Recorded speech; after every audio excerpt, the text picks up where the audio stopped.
এই তো এই তো ফোন করেছে। হ্যালো, কিরে কোথায় তুই? এই তো মা, ডাক্তারের চেম্বার থেকে বেরোলাম। হ্যাঁ, ডাক্তারের কাছে গেছিস মানে? কিছু হয়েছে?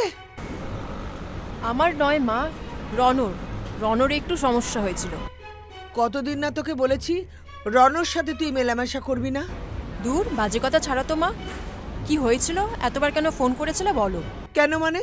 তুই তো না খেয়ে বেরিয়ে গেলি, কখন ফিরবি? ও রিহার্সালে যে খেয়ে নেব। আবার রিহার্সাল? শোন, তোকে আমি বলে রাখছি, আজ রাতে যদি তোর ফিরতে দেরি হয় তাহলে তুই রাস্তায় শুয়ে থাকবি, বুঝেছিস? হ্যাঁ, সে বাইরে শোনো। মা শোনো, অত্রি আমাকে ফোন করছে, তোমাকে পরে পরে ফোন করছি, রাখছি। হ্যালো হ্যালো, দেখেছো কি সাহস, ফোনটা কেটে দিল। তা কাটবে না? তুমি কথা দিয়ে মেয়েকে কেটে ফালা করে দিচ্ছ, তাই কেটে দিয়েছে। তুমি তো কোনোদিনই মেয়েকে শাসন করলে না, তোমার জন্য আজ মেয়েটার এই অবস্থা। মেয়েকে এবং মাকে কাউকেই কোনোদিন আমি শাসন করতে পারিনি। কি বললে? কি বললে?